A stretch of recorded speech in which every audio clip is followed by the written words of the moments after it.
கர்த்தருடைய பரிசுத்த நாமத்துக்கு மகிமை உண்டாவதாக. Glory be to the holy name of the Lord. தானியேலின் புத்தகம் Book of Daniel, 8ஆம் அதிகாரம் chapter 8, 27ஆம் வசனம். verse 27.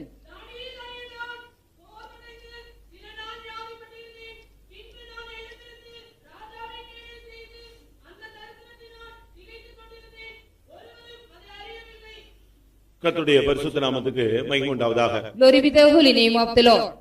தானியேல் தேவனுக்கு பிரியமான ஒரு மனுஷன். Daniel was a beloved man unto God.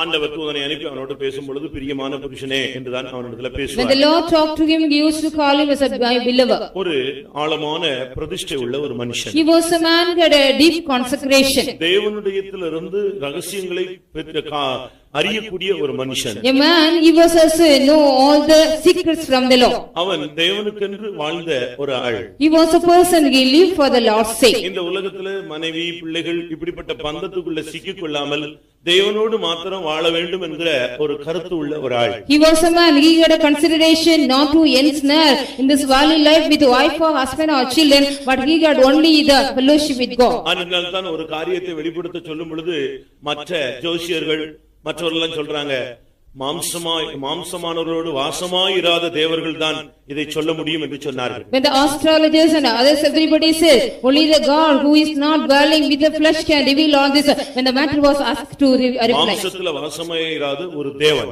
a God one who do not dwell in the flesh. அப்படிப்பட்ட ஒரு மனுஷன் இப்பொழுது சொல்லுகிறான், நான் சோர்வு அடைந்து வியாதிப்பட்டு விட்டேன். Such kind of man now he says, I was fainted and become sick. ஒரு மணி நேரம் அவன் ஜெபித்தான்னா அவன் பதில் அந்த காரியத்துக்கு பதில் சொல்லி விடுவான். If he could pray for 1 hour, he could give the answer for that matter. இன்றைக்கு अनेक ஜெபிக்கிறோம், பதில் கிடைக்கிறது இல்லையே. Today we are many are praying, but we don't get an answer or response. ஒரு இரவு அவன் ஜெபித்த பொழுது, One night when he was praying, ராஜா பார்த்த சொப்பனத்தின் அர்த்தம் எல்லாவற்றையும் அவன் சொல்ல ஆரம்பித்தான். he started saying the dream as well as the interpretation of the dream the king had. சொப்பனத்துக்கு அர்த்தம் சொல்லுவது சுலபமான ஒரு காரியம். It is also easy for to interpret நீங்களும் கூட மற்றவருடைய சொப்பனத்துக்கு அர்த்தம் சொல்லிருப்பீங்க. You might also given the meaning or the interpretation of the other's dream. உலகத்துல ஒவ்வொன்றுக்கும் ஒவ்வொரு அர்த்தம் வச்சிருக்கான். Each and everything there is a meaning in the world. ஆனா இவன் அப்படி அல்ல.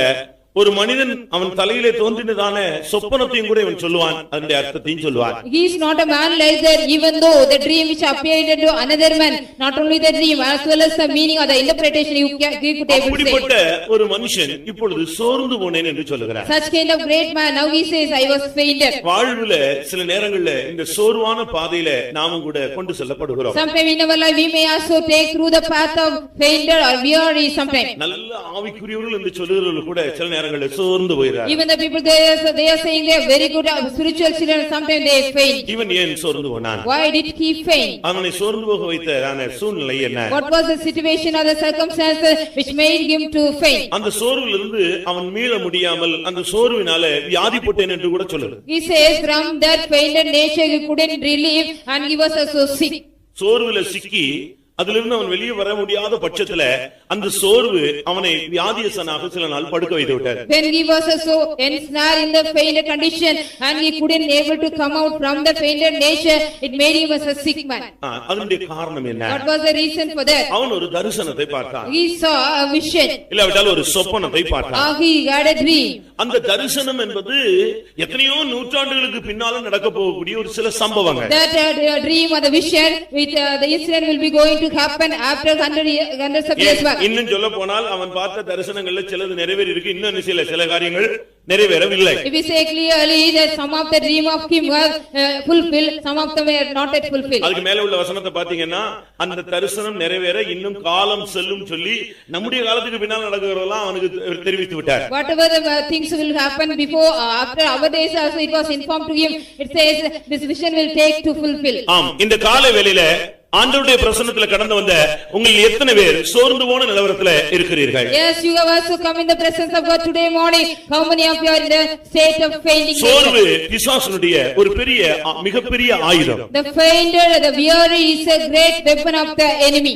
பிசாசு கையில பல ஆயுதங்கள் உண்டு, அதுல ஒரு ஆயுதம் ஆவிக்குரியவனை தாக்க அந்த சோர்வுங்கிற ஆயுதத்தை அவன் உபயோகப்படுத்துவான். There are so many weapons are found in the enemy's hand. That is one of the weapon that is true faint of the spiritual people. எவ்வளவு வல்லமையுள்ள ஒரு மனுஷனையும் இந்த சோர்வு வியாதிக்குள்ள கொண்டு போகும் என்பதை தெரிந்ததனாலதான் அநேக ஆவிக்குரிய விசுவாசிகளை சோர்வடைய வைத்து வியாதி என்கிற தன்மைக்குள்ளே தள்ளிவிட்டான். Whatever mighty man may be, because of the failure they will go and seek, but they will know that and they also put them into the இன்னைக்கு எத்தனை பேர் சோர்ந்து போன நிலவரத்திலே கர்த்தருடைய சன்னிதானத்தை தேடி வந்திருக்கிறீர்கள்? Today how many of you came seeking the presence of God, the state of faith? அந்த சொப்பனம் அவனை, அந்த தரிசனம் அவனை சோர்வடைய செய்து The விட்டது. vision of the dream made him to faint. இந்த காலைவேளையிலே உங்களில் எத்தனை பேர் சில தரிசனங்கள் சொப்பனங்களை பார்த்து சோர்ந்து போயிருக்கிறீர்கள்? So many of you also after having the vision and heard the dream, you are fainted in this morning. அது நிறைவேறி விடுமோ?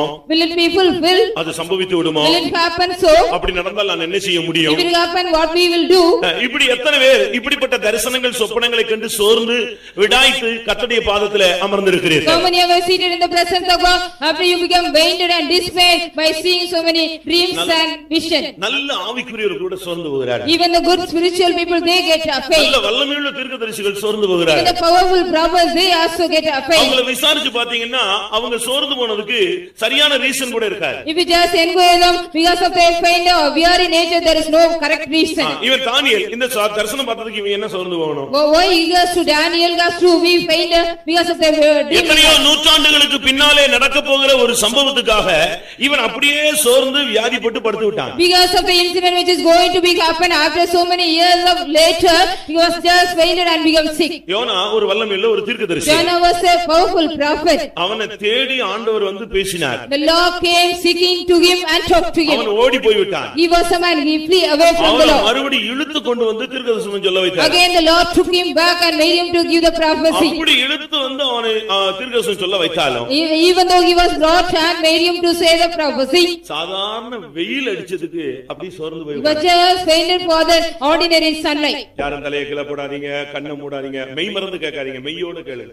Everybody be alert, don't put your head down and close your eyes and hear. அப்படியே கண்ணை மூடி அப்படியே பிரசங்கத்துல போயிட்டீங்க, நீ கண்ணை மூடிட்டா நான் போயிடுவேன். If you just close your eyes, that's all. சோர்ந்து போயிட்டீங்களா? Are you fainted?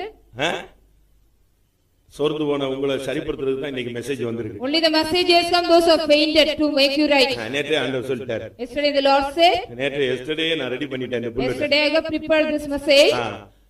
கர்த்தருடைய ஜனங்கள் சோர்ந்து போகிறதுடைய ரீசனை அவங்க புரிந்து கொள்ள வேண்டும். The people have to understand what is the reason they are fainted. சாதாரண வெயில்ல அவன் சோர்ந்து போயிட்டான். The ordinary sunlight or the sun heat, he was fainted. யோனா 4ஆம் அதிகாரம் 8ஆம் வசனத்துல வெயில் அவன் மேல் பட்டபோது அவன் சோர்ந்து போனான். Jonah 4:8 it is said about when the sunlight fall upon him, he was fainted. ஏன் பிறந்ததுல இருந்து ஏசிலியே நீ இருந்தியா? From your birth were you in AC? அப்படியே இருந்த நீ? Is it so? இன்னைக்கு லேசா வெயில் அடிச்ச உடனே கோயிலுக்கு வர முடியல உனக்கு? Because the sunlight is somewhat little hard, you couldn't come to the church. கொஞ்சம் வெயில்ல உன்னால நடக்க முடியல பவனில. If there is a little God, you cannot walk in the procession. கொஞ்ச நேரத்துக்கு முன்னால மீன் வயித்துல கிடந்தது உண்மைதான். It is also true, you were in the belly of the fish before some time. அது ஏசில இருந்த மாதிரி தான் இருந்திருக்கும். As if like you were in AC sometime. அப்படிதானே? Isn't it? கடல் பாசி எல்லாம் சுத்தி உள்ள கிடந்து முழங்கால் போட்டு அந்த குடலுக்குள்ள உட்கார்ந்து நாத்தத்துக்குள்ள ஜெபம் பண்ணதெல்லாம் உண்மைதான். It is also true, you are being inside the intestine of the belly as well as the beads of the sea also covered you. இப்ப அந்த வெயில் பட்ட உடனே அப்படியே சோர்ந்து போயிட்டான். Now when he got the sunlight upon him, he was fainted. Amos 8ஆம் அதிகாரம் 13ஆம் வசனத்துல தாகத்தினால வாலிபர்கள் சோர்ந்து போனார்களா? Because the young people also be wearied by the thirst in Amos 8:13. மத்தேயு 15:32ல பட்டினியினால ஜனங்கள் சோர்ந்து போனார்கள். Matthew 15:32 because of the hunger the people were wearied. இந்த உலகத்துல மனிதர்கள் இப்படிப்பட்ட காரியங்கள்ல சோர்ந்து போவார்கள். In this world also in such kind of matters the people may be weary. பசி, பட்டினி, தாகம், வெயிலின் கொடுமை, உக்கிரகங்கள் இப்படிப்பட்ட காரியங்கள்ல உலகத்து மனுஷன் சோர்ந்து போவான். The worldly man will be fainted in matter of the thirst or hunger or the sunlight or anything. நீ தேவனுடைய மனுஷன். You are a man of God. நீ இந்த வார்த்தை நீ இந்த நாட்களில் சோர்ந்து போகவே கூடாது. In these days you should not be fainted at all. நல்ல ஒரு வல்லமையுள்ள ஒரு தேவனுடைய மனுஷன் தானியேல் அவனே சோர்வடைஞ்சு போயிட்டான். ஒரு தரிசனம் பார்த்தான்.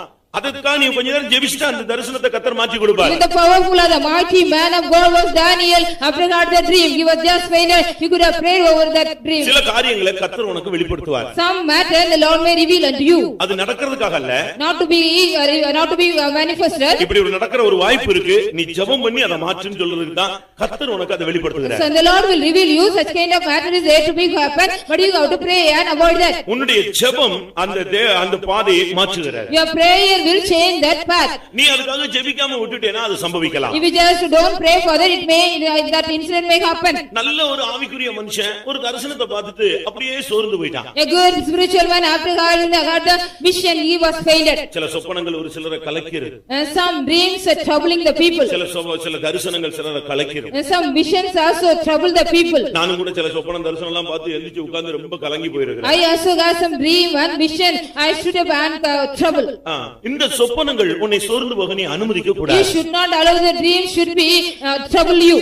இளைஞர்கள் சோர்ந்து போவார்கள். The youth or the young men will be fainted. வாலிபர்களும் சோர்ந்து போவார்கள். Even the youth will be fainted. யார் சோர்ந்து போனாலும் ஒரு தேவனுடைய மனுஷன் சோர்ந்து போகவே கூடாது. Whomever may be fainted, a man of God should not be fainted at all. இன்னைக்கு கர்த்தர் சோர்ந்து போக வைக்கக்கூடிய சக்திகளை உங்களுக்கு வெளிப்படுத்த விரும்புகிறார். Today the Lord want to manifest unto you the powers which may make you faint. எந்தெந்த காரியங்கள் ஒரு ஆவிக்குரிய மனுஷனை சோர்ந்து போக வைக்க போராடுகிறது என்பதை நீ இன்னைக்கு அறிந்து கொள்ள வேண்டியது அவசியம். It is also necessary you have to understand what are the matters which makes a spiritual man to faint. இது உனக்கு தெரிவிக்கிறதுன நோக்கம் நீ இனியிலே சிக்கி சோர்ந்து போய் விடக் கூடாது. The intention which we inform you, you should not ensnare again in this matter and be fainted. ஒன்று தரிசனம் சொப்பனம். One is vision and dream. சில காரியங்கள் அப்படியே தற்செயலாக அப்படியே உனக்கு வெளிப்படுத்தப்படும். Some matter will be as if it is real, it will appear in you. அதுல நல்ல காரியமா இருந்தா நீ ஸ்தோத்திரம் பண்ணி ஜெபித்து அதுக்காக நீ நன்றி சொல்லலாம். If it is a good matter, you have to just praise the Lord and thank the Lord by praying. ஒரு விரும்பத்தகாத ஒரு நிகழ்வாக இருந்தால் நீ தேவ சமூகத்துல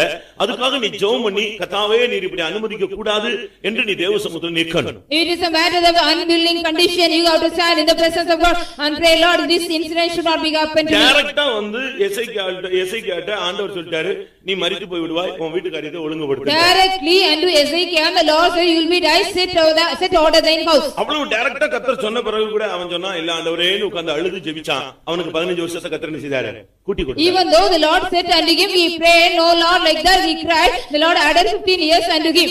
அதனால இந்த சொப்பனம் தரிசனத்தை பார்த்து அப்படியே பதச்சி அப்படியே உட்கார்ந்து அழுது ஒரு மாதிரி மிரண்டு போயிடாதீங்க. உடனே எழும்பி தேவ சமூகத்துல ஜெபித்து கர்த்தருடைய பாதத்துல அதை வைங்க. அப்பொழுது நீங்கள் சோர்ந்து போக மாட்டீங்க. So after you are having the vision or dream, don't be troubled by getting trouble into that and we don't be fainted. You keep in the presence of God and pray over that. சின்ன சின்ன காரியங்களுக்கு எல்லாம் சோர்ந்து ஒரு வாரத்துல போய் உட்கார்ந்திர கூடாது. You should not go and sit in a corner for the small matter and be fainted. இந்த தொட்டால் சினிங்க டச் மீ நாட் ன்னு ஒரு செடி உண்டு. There is a plant called touch me not. தெரியுமா அது? Do you know? பாத்துக்கிங்களா? Have you ever seen? ஏன் பார்க்கணும் நாங்களே அப்படி தானே அப்படிங்கறீங்க. Why we have to see we ourselves like that? அப்படி தானே? Send it. தொட்டால் சினி. Touch me not. நான் அத ரொம்ப நேரம் போய் இரும்புலில இருந்துச்சு அப்ப டெஸ்ட் பண்ணி பார்த்தேன். இப்ப சமீபத்துல கேரளா போயிருந்தேன்.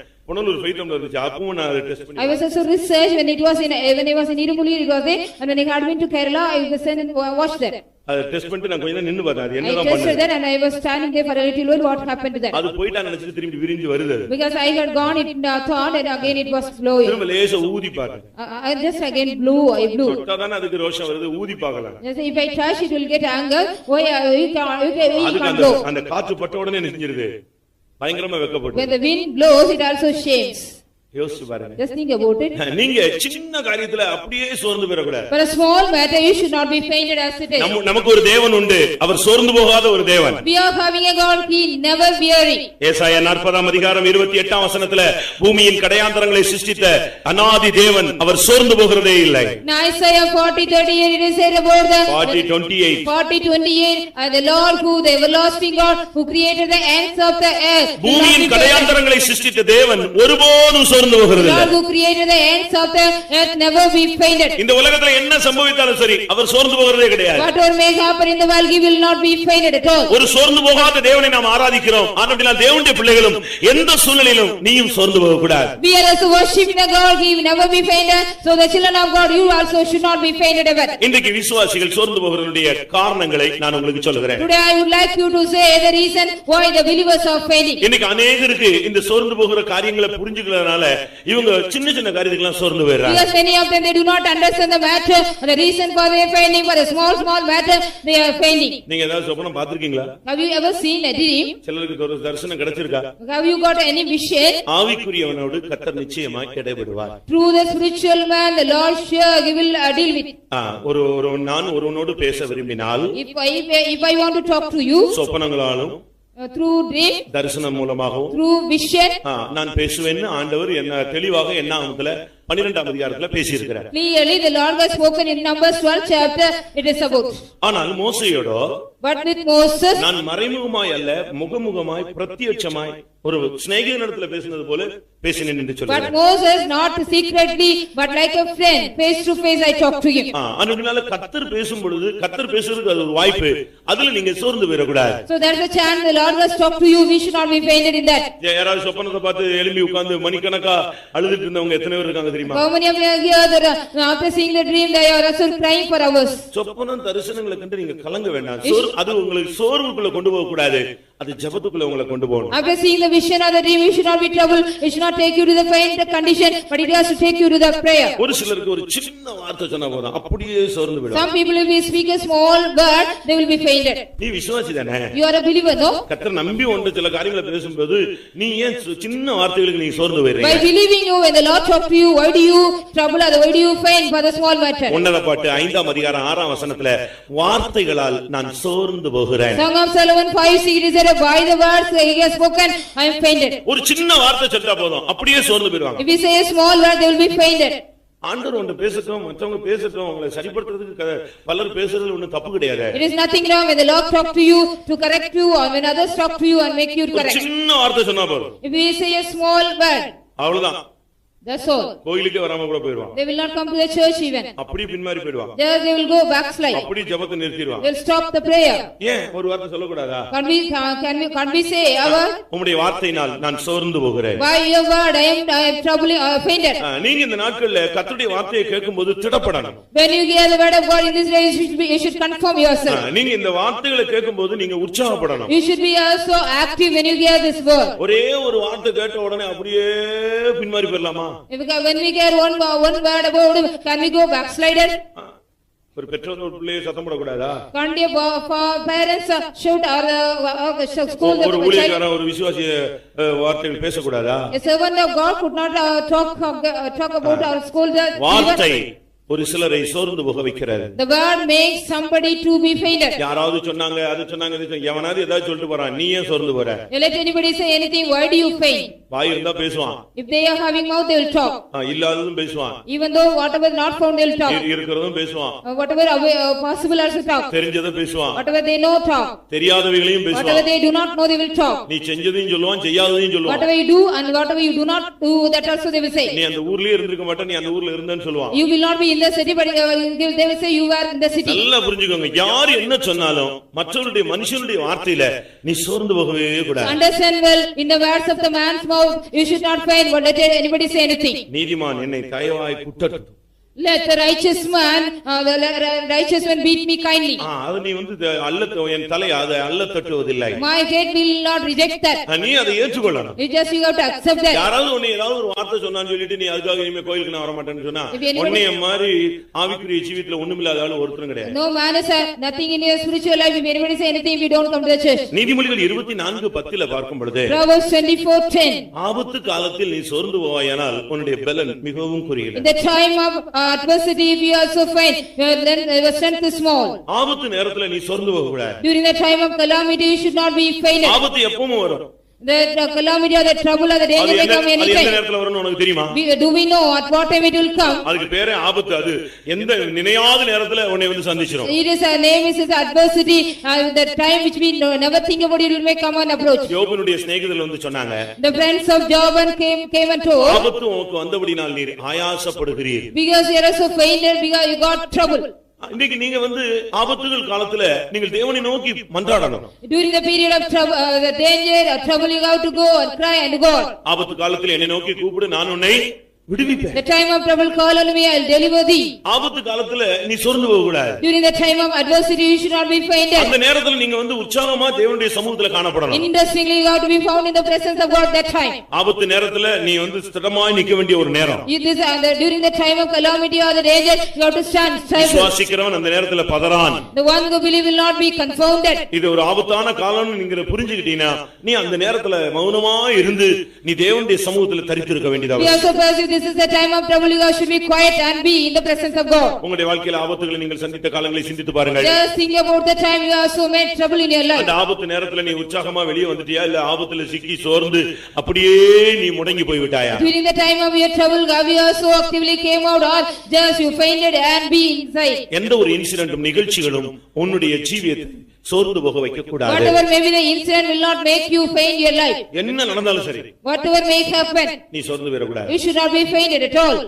10 பிள்ளைகள் செத்து போனது அவன் சோர்ந்து போகவே இல்லை. Even 10 children were died even though Job did not faint. ஆனா 10 பிள்ளைகள் செத்து போன பொழுது அவனுடைய மனைவி சோர்ந்து போனாள். The wife was just fainted after the 10 children were died. ஏதோ இருக்குது போயிருச்சுங்கிறதுனால அப்படியே சோர்ந்து போக கூடாது. Because whatever we have is when you lost you should not be fainted. ஒன்று தரிசனங்கள் சொப்பனங்களை கண்டு நீங்கள் சோர்ந்து போ. One thing you should not be fainted by seeing the vision and dream. சில காரியங்களை உனக்கு வெளிப்படுத்துகிறார்ங்கற நம்பிக்கையோடு தேவ சமூகத்தில் திறப்புல நில். You have to stand in the gap of the presence of the Lord because Lord is revealing something யாரோ சொன்ன வார்த்தைக்கு எத்தனையோ வருஷத்துக்கு முன்னால எவனோ பேசினதுக்காக நீ துக்கப்பட்டு சோர்ந்து போகாத. You should not be also worried by the word somebody has spoken so many years back. எத்தனையோ காரியத்தை இந்த காதுல வாங்கி எத்தனையோ பிரசங்கத்தை இந்த காதுல வாங்கி அந்த காதுல விட்டுட்ட. எவனோ சொன்ன ஒரு வார்த்தையை மாத்திரம் இன்னும் உள்ளே வச்சிருக்கிறியே. Somebody messages after hearing somebody இல்ல எத்தனையோ மெசேஜ் உன்கிட்ட பேசினார் ஆண்டவர் அதெல்லாம் இந்த காதுல வாங்கி இந்த காதுல விட்டுட்ட. ஆனா எவனோ என்னைக்கோ ஒருத்தன் சொன்னானா அது மட்டும் உள்ளே இருக்கு. The Lord has spoken so many messages to you but hearing through 1 year and left through another year but somebody has talked against you something before so many years just remembering that still. நீ அந்த வார்த்தையை சுமந்துக்கிட்டே இருக்கற. Why are you just carrying that word? அந்த வார்த்தையை நீ விட்டுரு. Just leave that word. உனக்கு ரொம்ப நீ பெருந்தன்மையா இருக்கியா ஆண்டவரே இந்த வார்த்தையை உம்முடைய சன்னிதானத்துல வைக்கிறேன். If you are more generous you tell to the Lord, Lord I keep this word in thy presence. அடுத்து ஆபத்து காலத்துல சோர்ந்து So during the time of calamity or adversity don't faint. எந்த சூழ்நிலையும் எதிர்நோக்க நீ ஆயத்தமா இருக்கணும். We should be ready to face whatever may be the situation. இப்ப கப்பல்கள் எல்லாம் கடல்கள்ல மிதந்துட்டு தான் இருக்கு. All the ships are floating in the sea. இப்ப திடீர்னு புயல் அடிக்குதுன்னு சொன்னா all of a sudden there is a storm. உடனே அவன் கப்பலை விட்டு குதிச்சு ஓடி போற வேண்டாம். They will just jump from the ship and go. Suppose கடற்கரையில வந்து போர்ட்ரஸ்ட்ல வந்து அந்த கப்பல் நின்னா கூட. Suppose the ship is standing in the harbor or fortress. புயல் வருதுன்னு சொன்ன உடனே when they inform the storm is going to come. நீங்க அந்த கான்செப்ட் படிச்சிருக்கீங்களா கேட்டிருக்கீங்களா அறிஞ்சிருக்கீங்களா? Have you read about that concept or know about it? போர்ட்ரஸ்ட்ல அது நிக்க கூடாது. They should not stand in the fortress. அது தூக்கி அடிச்சு உடைச்சிரும். It will just broken the ship. அதனால எங்க புயல் அடிக்குதோ உடனே அந்த போர்ட்ரஸ்ல இருந்து இந்த கப்பலை கொண்டு வந்து எங்க நிப்பாட்டிடுவான் கடலுக்குள்ள கொண்டு போயிடுவான். The ship will be replaced or shifted to the sea inside the middle of the sea. They should not stand in the harbor. அடுத்து எந்த திசையில புயல் அடிக்குதோ அந்த திசைக்கு நேரா இந்த கப்பலுடைய முனையை நிப்பாட்டி வச்சிருவான். The end of the ship will be stand against the place or the direction where the storm comes. கப்பல் ரன்னிங்ல இருக்கிற மாதிரி கரெக்ட்டா அத நேரா ஃபேஸ் பண்ணி ஆன் பண்ணி வச்சிருப்பான். As if the ship is in the running, straightly it will be facing towards. Yeah. Why? அது எந்த திசையில அந்த காத்து அடிக்கோ அதுக்கு நேரா அதனுடைய முனையை வச்சிருக்கு. The end of the ship will be kept near the direction the wind blows. அதுக்கு நேரா ஆப்போசிட்ல இந்த பாடியோட கண்டிஷன் போயிருச்சுனா அந்த புயல் தூக்கி எறிஞ்சிரும். இத ஒண்ணுமில்லாம தூக்கி வெளிய. The body of the ship will go against the direction, it will just throw away and break. அதனால அதுக்கு நேர் முகமா அத நிப்பாட்டி வச்சிட்டே இருப்பாங்க. புயல் கரையை கடந்து போகுதுன்னா எந்த சைடுல போதோ அதுக்கு நேரா தான் அந்த கப்பல் திருப்பிட்டே இருக்கும். Towards the ship will be always stand towards the wind which blows in that direction. நான் சென்னையில இருக்கும்போது when I was in Chennai ஒரு புயல் அடிச்சது. There was a storm. பயங்கரமான புயல். It was a great heavy storm. நைட்ல பாத்தீங்கன்னா கரையில பயங்கர siren sound. During the night time near the seashore there was a great siren sound. பயங்கர புயல் அடிச்சிட்டு இருக்கு. It was a great heavy storm. கரையில பயங்கரமான siren. Siren sound was heavy also louder in that near the shore. காலையில புயல் கரையை கடந்து போயிருச்சு. In the morning it was across the shore. ஒரு பெரிய கப்பல் கரையில வந்து மெயின் ரோட் கிட்ட வந்து நின்னுடுச்சு. A big ship also came near the main door near the shore. இன்னைக்கு நீங்க போனீங்கன்னா அந்த கப்பலை பாதி வெட்டி உடைச்சு எடுத்துப்பாங்க பாதி என்ன செய்யும் தண்ணிக்குள்ள துருப்பிடிச்சு கிடக்கு. Even today you can also see the half of the ship is rusted inside the water and half is outside. அவனால அந்த கரெக்ட்டா அந்த புயலுக்கு நேரா என்ன செய்ய முடியல அந்த காற்றின் கொடூரத்துல நிக்க முடியாம தடுமாறி விட்டுட்டான். Because they stumbled they couldn't make the ship to stand straight toward the direction of the wind. It was நம்முடைய வாழ்க்கையில விசுவாச பாதையில ஆபத்துகள் வரும். நீ எதிர்த்து நேரடியா நின்னு அதுல நீ ஜெயிக்கணும். நீ சோர்ந்துட்ட உன்னை கொண்டு போய் எங்கேயோ ஒரு கரையில தூக்கி போடு. In the life of faith also we may get some storm like that. We should not be faint but you have to resist it and overcome. சங்கீதம் 39:10 பார்க்கும் பொழுது Psalm 39:10 உமது அடிகளால் நான் சோர்ந்து போனேன். By thy blows I am fainted. அவன் சொல்றான், ஆண்டவரே உம்முடைய அடிகளால் நான் சோர்ந்து He போனேன். says, Lord, by the beating I have fainted. மனுஷன் அடிக்கல, Not the men அடிச்சது யாரு? who has beaten. ஆ? நீ உன் பிள்ளைய அடிச்சு திருத்திடுற, You are just correcting a child by beating. உன்னை யார் அடிச்சு திருத்துறது? Who will correct you by beating you? யோசிச்சு பாத்தீங்களா? Just have you thought about it? உங்க பிள்ளைகளை நீங்க அடிச்சு திருத்துறதுக்கு ட்ரை பண்றீங்க, நல்லது. It is also good you want to make correct your children by beating them. நீ வளர்ந்துட்டு நீ இப்ப தகப்பன் ஆயிட்ட, உன்னை நீ செஞ்ச தப்புக்கு உன்னை யாரு You அடிக்கிறது? become grown up and you are a father. Whatever the mistake you have done, who will punish you and correct you? அதுக்கு ஒரு பரமபிதா இருக்கிறார். There is a heavenly father for that. அவர் உன்னை அடிப்பார். He will beat you. அவர் அடிக்கும்போது நீ சோர்ந்து வரக்கூடாது. When he beats you, you should not faint. நான் நினைக்கிறேன் கர்த்தர் உன்னை அடிக்கிறது, என்னை அடிக்கிறது நல்லதுன்னு சொல்றேன். I think the stroke of the Lord is good for us, you and me. அப்படின்னு என்ன அர்த்தம்? What is the meaning of that? நம்ம செஞ்ச தப்புக்கெல்லாம் இந்த உலகத்திலே அடி வாங்கிட்டா என்ன இல்ல, பிரச்சனை இல்ல. Whatever the mistake we get a blow in this world, there is nothing wrong. இங்கேயே நியாய தீர்ப்பு கிடைச்சிட்டா போதும். பரலோகத்துல நீ நித்தியத்துல போய் நிச்சய முடியாது, நியாய தீர்ப்பை வாங்க முடியாது. It is better we can get the judgment here, not in the eternity. நான் உன்னை நியாயம் தீர்த்தால் உன் இருதயம் தாங்குமோன்னு ஆண்டவர் கேக்குறார். The Lord is asking, if I also judge you, will your heart bear it? தகப்பன் சிட்சியாத புத்திரன் உண்டோ? Is there any son whether the father does not chastise? கர்த்தர் உன்னை என்னை நேசிக்கிறார்னா இந்த உலகத்திலேயே நம்மை சிட்சித்து நம்ம சரிப்படுத்திடணும். If the Lord was love and you mean in the world itself, he will punish and correct us. நீங்க உடனே அப்படியே சோர்ந்து போய் ஆண்டவர் கை விட்டாரு, ஆண்டவர் அடிச்சிட்டாரு. ஆண்டவர் அடிச்சா நிச்சயமா நிச்சயவாரு, அவர் அடித்தால் அவர் காயம் கட்டுவார்னு பைபிள் சொல்லுது. If the Lord beat us, he will also bind the wound. ஒரு சிலர் சொல்றாங்க, ஏன் தேவன் நமக்கு இப்படி செஞ்சிட்டாரு? Somebody says, oh, the Lord has done to us like this. ஏன் இப்படி செஞ்சாரு? Why he has done to us? தேவன் நமக்கு இப்படி செய்தது என்ன? Why the Lord has done to us? இப்படி ஒரு வார்த்தை சொன்னாங்க, யார் தெரியுமா? Somebody has told like this. Who are they? ஒரு 10 brothers சேர்ந்து இந்த வார்த்தை சொன்னாங்க. 10 brothers joined together and said this word. தேவன் நமக்கு இப்படி செய்தது என்ன? Why the Lord has done to us like this? ஏன் ஆண்டவர் இப்படி செய்யணும்? Why the Lord has to do like இது this? சோர்ந்து போனவனுடைய வார்த்தை.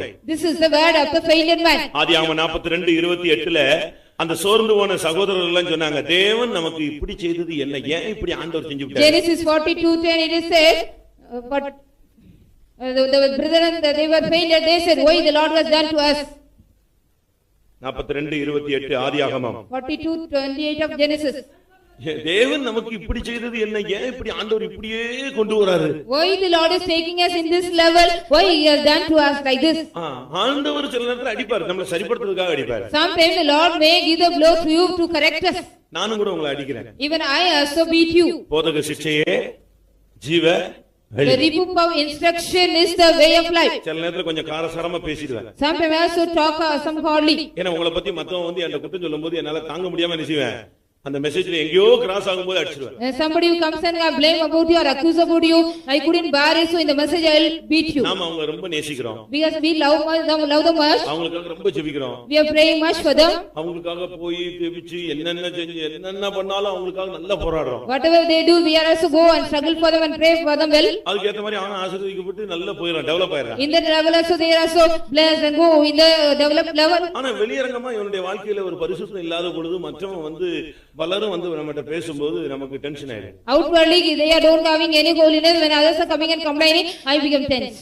ஒரு சிலர் தான் பத்தி ஒரு சிலர் வந்து சொல்லும்போது நானே ரொம்ப கஷ்டப்பட்டிருக்கிறேன். I also suffered much when somebody says about something. நம்முடைய பிரயாசம் எல்லாம் விருதாவா போயிடுச்சோ, All our labor become vain, I thought. அப்ப ஜெபிச்சது வீணா போயிடுச்சு, இவன் ஆசீர்வதிக்கணும்னு ஜெபிச்சது வீணா போயிடுச்சோ. Whether I prayed to the Lord was to bless him, whether it is vain. நீங்க கர்த்தர் அடிக்கும் பொழுது நீங்க அதை ஏற்றுக்கொள்ளணும். When the Lord struck you or beat you, you should accept it. தாவீது சொல்றான், நான் உத்தரப்பட்டது நல்லது. David says, it is good for me, I go afflicted. நான் உபத்திரப்படுவதற்கு முன்பாக வழிதப்பி நடந்தேன். Before I was afflicted, I go astray. ஆனால் இப்பொழுதோ உபத்திரப்பட்டது நல்லது, உம்முடைய பிரமாணங்களை நான் நினைச்சுகிறேன், கற்றுக்கொள்கிறேன். But now it is good for me, I go afflicted, so that I can learn this statute. இங்க ஒரு மனுஷன் சொல்றான், உம்முடைய அடிகளால் சோர்ந்து போனேன். Here one man says, because of the blow I was fainted. சிலர் பேரண்ட்ஸ் பிள்ளைகளை அடிக்கிறதுனால அந்த பிள்ளைங்க அப்படியே சோர்ந்து போயிடுறாங்க. Some children are also fainted because the parents are punishing them. அடிக்கு பயந்து வீட்டு விட்டு ஓடின கேஸ் எல்லாம் எவ்வளவு பேர் இருக்காங்க. So many children they were so run away from the home because getting afraid of the punishment. நீங்க கர்த்தர் அடிக்கும் பொழுது இல்லாவிட்டா உங்களுடைய பேரண்ட்ஸ் ஏதாவது சொல்லும் பொழுது நீங்க சோர்ந்து போயிடக்கூடாது. When the Lord punish you or when the parents punish you, you should not be fainted. அது நீங்க ஏத்துக்கணும். You have to just accept that. அது நல்லது. It is good. அது நீங்க நல்லதுன்னு எடுத்துக்கிட்டீங்கன்னா நல்லது. If you take it is good, it is good. நீதிமொழிகள் 3:11 பார்க்கும் பொழுது, When we read in Proverbs 3:11, அவர் கடிந்து கொள்ளும்போது சோர்ந்து போகாதே. don't be fainted when he rebukes you. அடிக்கலாம் வேண்டாம், No need to be. கொஞ்சம் முகத்தை மாத்தினாலே போதும். If you just change the countenance, that is enough. அவங்க சொல்றாங்க எல்லாரும் முன்னாலயும் சத்தம் போடக்கூடாது, என்னை தனியா கூப்பிட்டு நீ என்ன நாள் செருப்பால கூட அடி வாங்கிக்கிறாங்க. In front of everybody, don't shout at me or scold me, separately call me and punish me. ஆனா எல்லாரும் முன்னாலே என்ன செய்யக்கூடாது, என்ன செய்யக்கூடாது. But in front of everybody, you should not do. அப்படி அல்ல. It is not so. தீமோத்தேயுக்கு Pavul சொல்றார், பாவம் செய்தவனே எல்லாருக்கும் முன்பாக என்ன செய்துவள், கடிந்து கொள். God speaks to Timothy, you have to rebuke the man who does the sin in front of everybody. நீங்க ஆண்டவர் கடிந்து கொள்ளும்போது இல்ல பெரியவங்க உங்களை கடிந்து கொள்ளும் பொழுது, உங்களை விட மேலானவர்கள் கடிந்து கொள்ளும் பொழுது, உன்னை விட பரிசுத்தமானவன் கடிந்து கொள்ளும்போது நீ அதில சோர்ந்து வரக்கூடாது. நல்லது, சரிப்படுத்திக்கிறேன் அப்படின்னு எடுத்துக்கணும். So you also, when you should not be fainted, you have to take it as that good when the Lord punish you or rebuke you, or when the elders or the saints when they punish you and நீதிமான் என்னை தயவாய் கடிந்து கொண்டு என் தலையில கூட்டட்டும்ங்கறார். When the righteous man also rebuke me and knock me out. அது தப்பு. தயவாவா கடிந்து கொள்வான். Will also rebuke you kindly? அப்படி அல்ல. It is not so. அவன் என்னை கடிந்து கொள்ளட்டும், நான் ஏற்றுக்கொள்றேன். Let him rebuke me, let me accept it. எந்த பிள்ளை சரியான விதத்துல பெற்றோரால் கடிந்து கொண்டு நடத்தப்படுறானோ அவன் நல்லா இருக்கும். The child one who also rebuked and grown up by the parent will be good. கண்டிக்கலனா அவன் தேற மாட்டான். If you don't punish him and warn him, he will not come to the process. அவன் இந்த சபையில கடைசில விசுவாசியா இருக்க மாட்டான். He will not be a believer in the church finally. நல்லா கண்டிக்கணும். You have to punish them or warn them correctly. நீங்களும் கண்டிக்கிறது இல்ல, ஒருத்தரும் கண்டிக்கிறது இல்ல. அது காட்டுக்கழுதையை போல என்ன செய்யும், தன்னிச்சையாய் வளரும். Like wild it also grow as sea like if you don't punish them. அது சின்ன பிள்ளை, அதுக்கு என்ன தெரியும் அப்படிமா. It's a small child, what it does know. சரி, அவன் வளர்ந்து தோலுக்கு மேல வந்து தோளன், அவன் என்ன செய்வது? After he also grown up to the shoulder, he is a friend. What can I do to him? Correct தானே? Is it correct? அப்படிதானே சொல்றீங்க? சின்ன பிள்ளை, அதுக்கு ஒண்ணும் தெரியல அப்படின்னு சொல்லிரோம். You are saying it doesn't know, it's a small child. சரி, விட்டுட்டு அது வளர்ந்துருச்சு. So you also left him, it grown up. அது இப்போ எங்க வந்துருச்சு? Now where it has grown up? தோலுக்கு வந்துச்சு. அதனால அவனுக்கு என்னது, அவன் now he is tall like the shoulder, now he's a friend. திருப்பி அது எங்கயாவது போய் அடி வாங்கும்போது நீங்க ரொம்ப கஷ்டப்படுறீங்க. Now you are also suffering when it goes somewhere else and get the blows. கடிந்து கொள்ளுது நல்லது. It is good, you have to rebuke. இயேசு அந்த ஆவியை கடிந்து கொண்டார். Jesus rebuked the spirit. பேதுருக்குள்ள இருக்கிற அந்த ஆவியை என்ன செஞ்சார்? இயேசு கடிந்து கொண்டார். Jesus Christ rebuked the spirit which was found in Peter. அவருடைய அவிசுவாசத்தையும் அவருடைய இருதய கடினத்தையும் அவர் கடிந்து கொண்டார். Jesus also rebuked the hardness of the heart as well as the unbelief. உயிர்த்தெழுந்த இயேசு அதை கடிந்து கொண்டார்னு சொல்லுது. The resurrected Christ also rebuked that. Mark எழுதின சுவிசேஷம் 16:14 நீங்கள் இதை பார்க்கலாம். Mark 16:14 you can read this. அவருடைய அவிசுவாசத்தை குறித்தும் அவருடைய இருதய கடினத்தை குறித்தும் அவர்களை கடிந்து கொண்டார். Jesus rebuked them regarding the hardness of the heart and their unbelief. கடிந்து கொள்ளணும். We should rebuke them. நான் காலையில கூட சொன்னேன். Morning I said, ஒரு சகோதரன் ராபோஜனில் உட்கார்ந்திருக்கும்போது பாஸ்டர் சொன்னாரு, நீ எழும்பி அறிக்கையிடு. one brother was seated in the communion, pastor asked him to stand up and confess. Chief pastor, the chief pastor asked him, pastor Philip சொல்றாரு, நீ எழும்பி அறிக்கை செய். Pastor Philip said you have to stand up and confess yourself. என்னத்துக்குன்னு கேட்டான். He asked why. Wife அடிச்சிட்ட, அதனால நீ அதை என்ன செய், சபையில தப்புன்னு சொல்லி அறிக்கையிடு. Because you have beaten your wife, it is wrong in the church, you have to confess in front of the church. நாங்க இப்ப ட்ரெய்னிங்ல இருக்கோம். We were in the train that time. அந்த சகோதரன் வந்து, that brother came, நான் சொன்னேன், அவ கீழ்ப்படியவே இல்ல. I said but she did not obey. நான் பேசுனதுக்கு எதிர்த்து பேசினா. But when I was talking, she was over talking. அதாவது அடிச்சதுக்கு என்ன செய்றாரு அவரு? ரீசன் சொல்லிட்டே வந்தாரு. He was going on giving the reason for the why he has beaten. சொன்னாரு, அடிச்சதுக்கு ரீசன் சொல்லல, அடிச்சது தப்புன்னு நீ என்ன செய், அறிக்கையிடு. The pastor said no need to give the reason for beating, but you have to confess. ஏன் அடிச்சேங்கறாங்க ரீசன், ஏன் அடிச்சேன்னு சொல்லணும்ல. Only you have to say the reason why I got to beat, as he said. சரி, உன்னால இந்த குறையை ஒத்துக்கொள்ள முடியலன்னா நீ ராபோஜன் எடுக்க வேண்டாம், வெளியே போ. Because you can't accept a mistake, you no need to take the communion, go out, he said. நீங்க எல்லாம் சிஸ்டர்ஸ்க்கு தான் சப்போர்ட் பண்றீங்க. He said only you are supporting the sister. அதனால போய்டாரு. That man went away. வேற நம்ம சபையில வேற சபையில போய் அட்டெண்ட் பண்ணிட்டாரு. He went and attended in another church, not in our church. நீங்க பாத்தீங்கன்னா அவர் பிள்ளைங்க எல்லாம் ஒஸ்டா மாதிரி. Today all their children are worse and கடிந்து கொள்ளும்போது நீ ஏற்றுக்கொள்ளணும். அது உன் பிள்ளைகள் கூட சந்ததி கூட நல்லா மாறும். Even when somebody rebuke or saints are rebuking, you have to accept it. Even your generation will become good. அடிகளினால் சோர்ந்து போகாதீர்கள். Don't be fainted by the blows. கடிந்து கொள்ளும்போது சோர்ந்து போகாதீர்கள். When God rebukes you, don't be fainted. நீ அதை ஏத்துக்கணும். Right, நான் தான் செஞ்சேன், தப்பு பண்ணிட்டேன். You have to accept it. It's right, I have only done a mistake. நான் அவசரப்பட்டு கூடாது. I should not be hasty. சில வார்த்தைகள்ல நீங்க சோர்ந்து போறாதீங்க. Because of some words you should not be fainted. யாரோ சொன்ன வார்த்தையை மனசுல வச்சிட்டலாம் சோர்ந்து போகாதீங்க. நீங்க ஆவிக்குரிய ஜீவிதத்துல நீங்க முன்னேறி போங்க. Don't have any bad of anybody. Somebody said, so don't be fainted by that. Go forward in the spiritual. எரேமியா 4 4:31 பார்க்கும் பொழுது Jeremiah 4:31. கொலை பாதகத்தினாலே நான் சோர்ந்து போனேன்னு I am சொல்றார். also fainted by the murderers, it is said. கொலை பாதகராலே சோர்ந்து போனேன்னா என்ன அர்த்தம்? What is the meaning? I am so fainted by the murderers. தன் சகோதரனை பகைக்கிறவன் மனுஷ கொலை பாதகன்.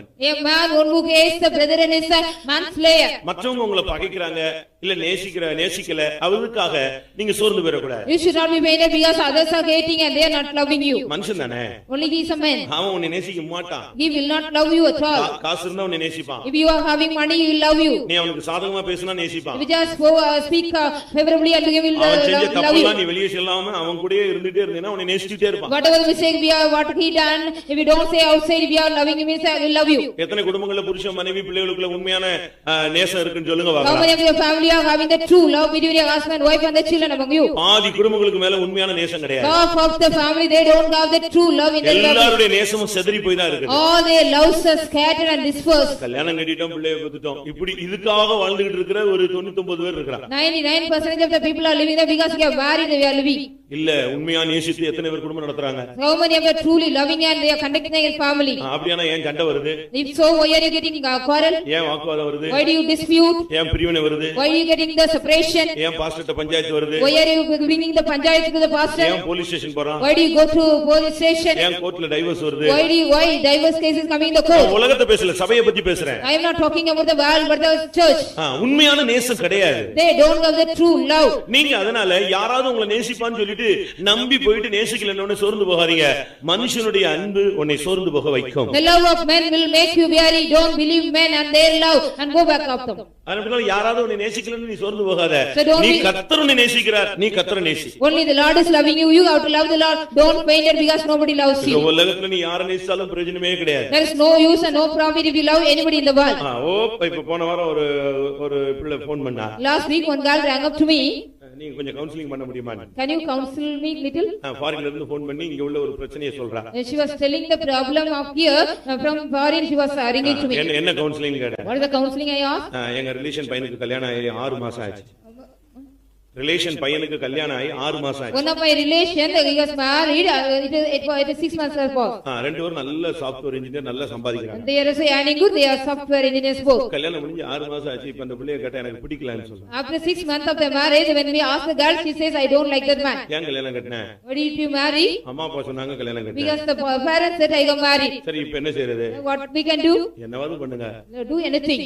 ஓபனா டைரக்டா இப்படி தான் பேசுறாரு. Openly and directly she is speaking. அவங்களும் கவுன்சிலிங் பண்றதுக்கு எங்க இருக்கிற சைக்காலஜிஸ்ட் எல்லாம் சைக்காட்ரிஸ்ட் வந்தவங்க போனவங்க எல்லாத்தையும் சுத்தி வந்துட்டாங்க. They got told all the psychiatrists. எல்லாத்தையும் கூட்டி போனாலும் கவுன்சிலிங்ல அவ சொல்றா எனக்கு பிடிக்கல என்னை விட்டு.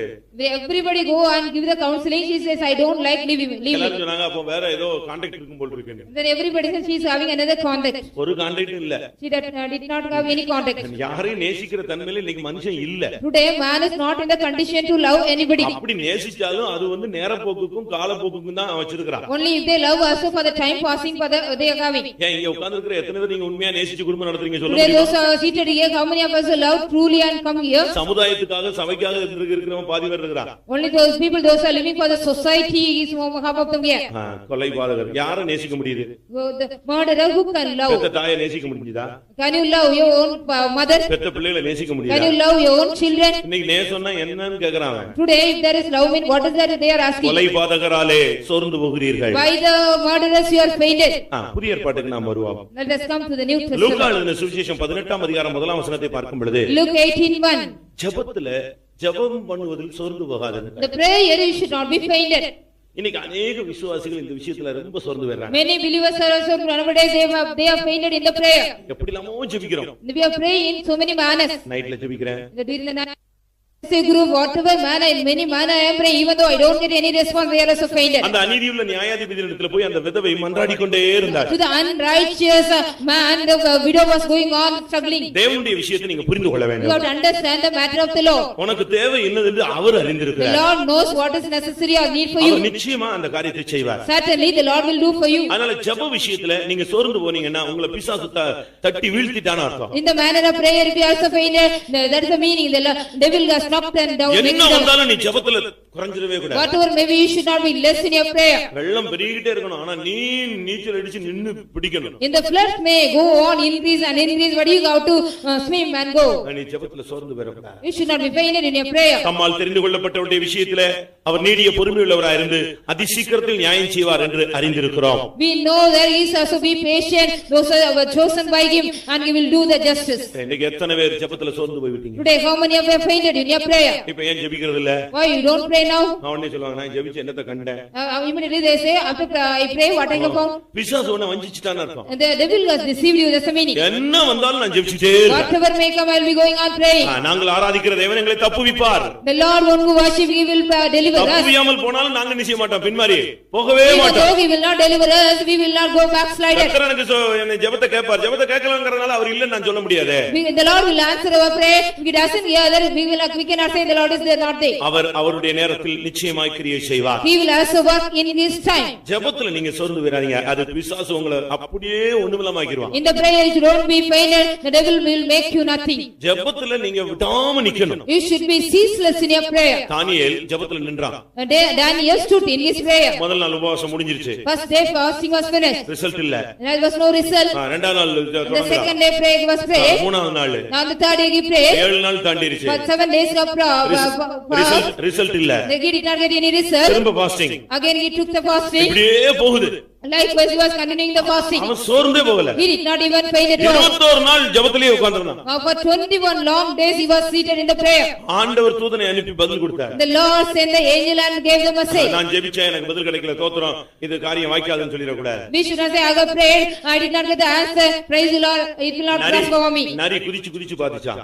The fox was going on jumping and jumping. கிடைக்கல. He did not get it. கடைசில என்ன நடந்துச்சு? Finally what happened? இந்த பழம் புளிக்கும். This fruit is sour. அப்படிதான். It's like இலங்கையில இருந்து ஒருத்தர் வந்திருந்தாரு, நான் பாஸ்டர்னு சொன்னாரு. A man came from Sri Lanka and said he was a pastor. நான் சொன்னேன், நீங்க பரிசுத்த ஆவி பெற்றிருக்கீங்களா? Then I asked him, have you received the Holy Spirit? நான் ஏற்கனவே சிபிஎம்ல தான் இருந்தேன். He said already I was in the CPM. பெற்றிருக்கீங்களா? Have you received நான் the பரிசுத்த ஆவி பெற்றதெல்லாம் பார்த்திருக்கிறேன், நானும் ஜெபிச்சேன், பட் கிடைக்கவே இல்ல. I have seen those received the Holy Spirit. I also prayed but I did not get it. இப்போ என்ன செய்றீங்க? Now what are you doing? இப்போ நான் பாஸ்டர் தான். Now I am pastor. என்ன எப்படி என்ன சொல்றீங்க? What are you saying? நான் இப்போ வந்து பரிசுத்த ஆவி பத்தி பேசுறதே இல்ல. I never speak about the Holy Spirit nowadays. அப்ப உங்களுடைய தாட் என்ன? Then what is your thought? அது இல்லன்னு முடிவுக்கு நான் வந்துட்டேன். I came to the conclusion there is no Holy Spirit. கேட்டேன், கிடைக்கல, அதனால அது என்ன இல்ல. இருந்தா எனக்கு கிடைச்சிருக்கும்ல, அது I இல்ல. asked the Holy Spirit, I did not get it because if it is there, if there is a Holy Spirit I would have got. நான் நேரடியா சொல்லிட்டேன், நரி குதிச்சுது கிடைக்கல, அதனால அது இல்ல. திராட்சைப்பழமே இல்லையா அது? Straightly I also said because the நீ fox சரியா jumped. குதிக்கல. You did not jump correctly. அப்படிதானே? Isn't it? இன்னும் கொஞ்சம் ட்ரை பண்ணிருக்கணும். You would have tried more. இல்ல புது நரிய மாதிரி அந்த கம்பையாவது புடிங்கி இருக்கணும், கீழ வந்திருக்கும் பழம். I was like the new fox, you would have plucked the staff. முந்திதான் நரி குதிச்சு பார்த்து தான் கிடைக்கலையா? In the olden days, after the fox jumped, அதனால he did not இந்த get பழம் it. புளிக்கும்னு சொல்லிட்டு போயிருச்சா? Just it said this fruit is sour and vain. இப்ப கதை ட்ரிப் ஆயிடுச்சு. Now the story is trip. இப்போ அப்படி இல்ல. It is not so nowadays. இப்போ உள்ள நரி நேரடியா தூரோட மொத்தமா புடிங்க அப்படி கீழ உள்ள வச்சு. Now the present the modern fox just plucked totally uprooted the tree and ate. முந்தி காக்கா போய் அந்த இதுக்குள்ள கல்லு போட்டுக்கிட்டு இருந்துச்சு. The early days the raven put the stones inside the jar. இப்போ உள்ள காக்கா வந்து மேலேயே கல்லு போட்டு உடைச்சு தண்ணி குடிச்சிட்டு போகுது. Now the present raven just break the jar and drink the water and go. நீங்க வந்து ஜெபிச்சு கிடைக்கலன்ன உடனே ஜெபத்துல சோர்ந்து விடக்கூடாது. You should not be fainted after you are praying and not getting something. நீங்க ஜெபத்துல ஒரே உறுதியா இருக்கணும், தானியேலை போல. கர்த்தர் பதில் கொடுப்பார். You should be very certain and established in your prayer like Daniel, the Lord will answer. சில காரியத்துக்கு ஜெபிச்சு நம்ம ஆளுங்க அப்படியே சோர்ந்து விடுறாங்க. For some matter people also after they complain they fainted. நீங்க விசுவாசிகள். You are the believers. நீங்க தேவனுடைய பிள்ளைகள். You are the children of God. நீங்கள் சுதந்திரவாளிகள். You are the curse. நீங்க அதுல நீங்க சோர்ந்து போகவே கூடாது. You should not be fainted in that. அடுத்ததாக Next, ரோமர் 2ஆம் அதிகாரம் 7ஆம் வசனத்தின்படி according to Romans 2:7, நற்கிரியை செய்வதிலே நீங்கள் சோர்ந்து போக you கூடாது. should not be fainted in well doing. நீங்க நல்லது செய்வீங்க, ஆனா நல்லதை எடுத்துக்க மாட்டாங்க. You will be doing good but they will not take it as good. நீங்க ரொம்ப நன்மை செய்வாங்க, ஆனா அவங்க அதை ஏற்றுக்கொள்ளவே You will be மாட்டாங்க. doing more and more good thing but they will not accept it as good. அதனால நீங்க என்ன செய்றீங்க? Then what you are doing இனிமே நான் நல்லதே செஞ்சு பிரயோஜனம் இல்ல. there is no use or profit get up if I do good thing. நீங்க உங்க வீட்ல எவ்வளவு நல்ல கிரியைகள் செய்றீங்க. How much good deeds you are doing at home. நீங்க எவ்வளவு நன்மை செஞ்சாலும் நற்கிரியைகள் செஞ்சாலும் அத மற்றவங்க அங்கீகரிக்கிறது இல்ல. Whatever good deed or good thing you are doing, others will not be accepted. அதனால இவங்க என்ன செய்றாங்க? But what they do, நற்கிரியைகளை செய்கிறது இல்ல. they never do any good deed. நற்கிரியை செய்வதில் சோர்ந்து போகாதிருங்கள். Don't be fainted in well doing. அது அழியாத கனமகிமையை உங்களுக்கு கொண்டு வரும்னு It will சொல்லி. also bring honor and respect which you do எவ்வளவு not know. நற்கிரியை செய்றியோ அவ்வளவுக்கு அவ்வளவு கர்த்தர் உனக்கு மகிமையும் கனத்தையும் கர்த்தர் உனக்கு தருவார். As much as good deed you are doing, as much level God will give you honor and glory. மற்றவங்க உங்களை புகழ்ந்தாலும் சரி, உங்களை நற்கிரிகளை அக்செப்ட் பண்ணாவிட்டாலும் சரி, நீங்க நற்கிரியை செஞ்சுக்கிட்டே இருக்கணும். Whether other people whether praise you or whether they do not accept your well being, you have to go and do the well doing. நீங்க உங்க மாமியாருக்கு சாப்பாடு போடுவீங்க, அவங்க வந்த உடனே பையன்ல சொல்லுவாங்க சாப்பாடே கொடுக்கலம்மா. If you also give the food to your mother-in-law, when the boy come she will be saying she did not give food. நீங்க எவ்வளவோ நன்மை செய்வீங்க, அவங்க சொல்லுவாங்க ஒண்ணுமே செய்யல. Or you may be doing good more benefit, but they will be saying they don't do, you do not. அதனால நீ என்ன செய்ய கூடாது? நற்கிரியை செய்யறதுல சோர்ந்து போற So கூடாது. that you should not be fainted for doing well doing. ஒருத்தன் ஒரு தேள் தண்ணிக்குள்ள விழுந்துருச்சுன்னு அதை எடுத்து விட்டான். A man who took away the scorpion because it fell in the water. அது என்ன செய்யும்? What it will do? Thanks சொல்லிட்டு போயிருமா? Will it say thanks and go? அது நின்னுச்சு. What it does? அது தண்ணில தத்தளிச்சிட்டு இருந்துச்சு, இவன் பிடிச்சு விட்டான், ஒரே வாங்கிட்டு. It was just stumbling in the water, it took him out, just hissing. அதை உதறிட்டான். Just he shook. இது ஒரு சுத்தி சுத்தி திருப்பி எங்க வந்து விழுந்துருச்சு. Again it went around and again where it come? திரும்பவும் தண்ணிக்குள்ள அது அறியாமலே விழுந்துருச்சு. Without its knowledge, again it went into the water. இவன் திரும்பி போய் அதை எடுத்து வெளியே விட்டான். Again he took it out. அது என்னடா திருப்பி திருப்பி வந்து நம்மள பிடிக்கிறான்னு திருப்பி கடிச்சிடுச்சு. Again that scorpion, that way this man is catching me, it stung. அது வெளியே உதறியாச்சு. He shook it out. அது திரும்பி போய் தண்ணிக்குள்ள விழுந்துருச்சு. Again it went and fell out in the water. இவன் போய் அதை எடுக்க போனான். Thirdly he wanted to go and take that. கிட்ட உட்கார்ந்தவன் சொன்னானா, The neighbor said, இதோட 2 ட்ரிப் எடுத்து 2 ட்ரிப் கொட்டிடுச்சு, இப்ப திருப்பியும் அது புத்தி இல்லாம உழுது, நீயும் புத்தி இல்லாம என்ன செய்ற? அதை பிடிச்சு இழுத்துட்டு இருக்க. Foolishly it also comes again and again, you are also foolishly again and again taking twice, you take twice, it's strong. அவன் சொன்னான், நான் தெளிந்த புத்தியோட செய்றேன். He said with a clear mind I am doing. அதனுடைய புத்தி அவ நல்லது செஞ்சாலும் சரி கெட்டது செஞ்சாலும் சரி தொட்டுட்டா என்ன செய்யும்? கொட்டும். His knowledge whether I do good or bad, it will sting. ஆனா அது கொட்டுதுங்கிறதுக்காக நான் அதை தூக்கி விடாம நினைக்க முடியாது, இருக்க முடியாது. ஏன் புத்தி அதுக்கு காப்பாத்திட்டே Because it stings, because of its understanding I cannot keep quiet. என்னுடைய புத்தி உதவி செய்வது, அதனுடைய புத்தி அதை ஏற்றுக்கொள்ள முடியாது. If my knowledge I have to tell, his knowledge it will not accept. நீங்க என்ன செய்வீங்க? What you will do? நல்ல வேளை நம்மள கொட்டாம தண்ணிக்குள்ள போச்சு, இது இப்படியே சாவுன்னு விட்டுரும். It's good. It also went in the water without stinging me, let it go and die. நற்கிரியை செய்வதில் சோர்ந்து போகாமல் இருந்து கனத்தையும் மகிமையும் நீங்கள் பெற்றுக்கொள்ளலாம். In the well doing you should not be fainted, you have to receive by doing the glory and honor. பிதாவை மகிமைப்படுத்துவதுன்னு மத்தேயு எழுதின சுவிசேஷத்துல வாசிக்கிறோம். Matthew gospel we read, because if you do well doing or good, it also glorifies the Father.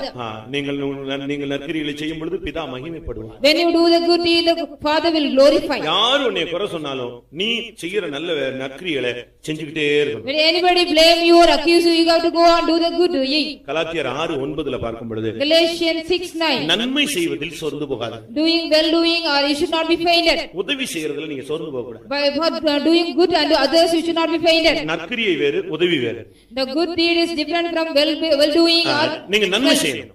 You have to do help or good doing. இயேசு நன்மை செஞ்சாரு. Jesus did good. என்ன கிடைச்சது? What he got? சிலுவையில அறைஞ்சாங்க. He was crucified on the cross. நீ நன்மை செஞ்சா உனக்கு என்ன சர்டிபிகேட் கொடுப்பாங்க? If you also do good, what certificate will be given to you? உனக்கு ஒரு பாடுகள் பிரச்சனைகள் வரும். You also get some suffering and problem. அதனால மற்றவங்க உன்னை குறையா பேசுறாங்கங்கறதுக்காக நீ நன்மை செய்யறதுல சோர்ந்து போக கூடாது. You should not be fainted for doing the benefit and others because somebody blame you. நீ மறுபடி சாகுற வரைக்கும் நீ நன்மை செய்யறவனா தான் நீ உன்னுடைய வாழ்க்கையை முடிக்கணும். Till your death again and again you have to go on do the benefit and you and finish your life. நீங்க யாருக்கு அப்படி உதவி செய்ய முடியுமா? Can you also help somebody like that? ஒரு சில நேரங்களில் நம்ம நல்லது செய்றோம், ஆனா நமக்கு அது ஆப்போசிட்டா மாறிடுது. Sometimes we also do good and do others, but it is a wrong evil to us.